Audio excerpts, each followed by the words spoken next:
Welcome to our channel. ఈరోజు recipe వచ్చేసి చిక్కుడుకాయ ఫ్రై అండి. సో విలేజ్ స్టైల్లో చూపించబోతున్నాను. చాలా టేస్టీగా ఉంటుంది, చాలా సింపుల్గా చేసుకోవచ్చు. ఈ చిక్కుడుకాయతో ఫ్రై ఎలా తయారు చేసుకోవాలో ఇప్పుడు చూసేద్దాం. ఫస్ట్ అయితే చిక్కుడుకాయని ఇలా ఒక కాయని 3 పీసెస్గా ఇలా కట్ చేసి పెట్టుకోవాలండి. చాలా చిన్నగా కట్ చేసి పెట్టుకోవాలి. సో తర్వాత వీటిలో ఇలా పురుగులు ఏమన్నా ఉన్నా ఇలాంటివన్నీ చెక్ చేసుకోవాలన్నమాట.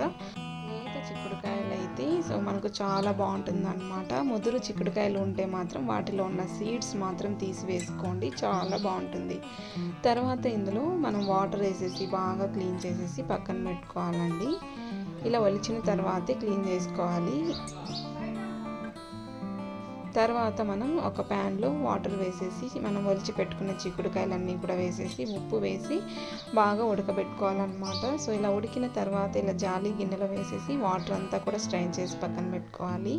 తర్వాత మనము పల్లీలు వేయించుకోవాలి. తర్వాత ఎండుమిర్చి కూడా ప్యాన్లో బాగా వేయించుకోవాలి.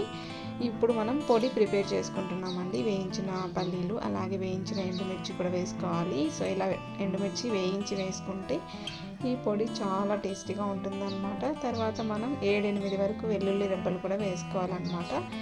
ఇవన్నీ కూడా పక్కన పెట్టేసి తర్వాత మనం పోపు వేసుకోవడానికి ఫస్ట్ ఇంకా ఉల్లిపాయని కట్ చేసి పెట్టుకోవాలి.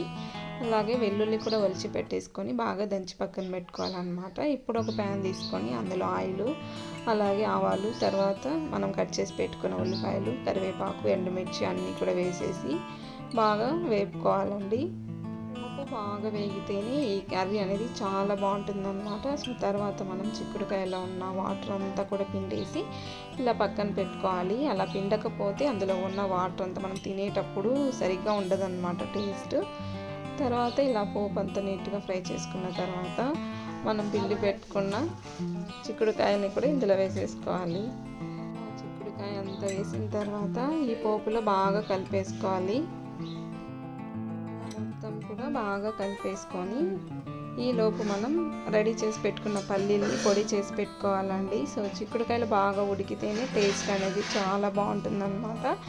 ఇప్పుడు ఈ పొడి మొత్తం కూడా రెడీ చేసి పెట్టుకోవాలి.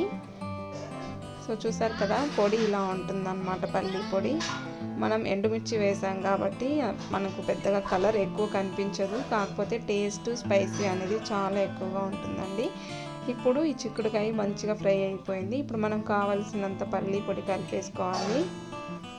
ఇందులో పొడి ఎక్కువ వేసుకుంటేనే చాలా టేస్టీగా ఉంటుందన్నమాట. కాబట్టి ఎక్కువ పొడి వేసుకోండి, కొంచెం స్పైసీగా కూడా ఉంటుంది. అలాగే రైస్లో కలుపుకోవడానికి చపాతీలోకి దేనిలోకైనా చాలా బాగుంటుందండి. ఇలా ట్రై చేసి చూడండి, చాలా టేస్టీగా కూడా ఉంటుంది. మనకు ఈ ఒక్క తాలింపు ఉంటే చాలు, రైస్లోకి చాలా ఇష్టంగా తినేస్తారనమాట. సో చిన్న పిల్లలు కూడా బాగా తింటారు.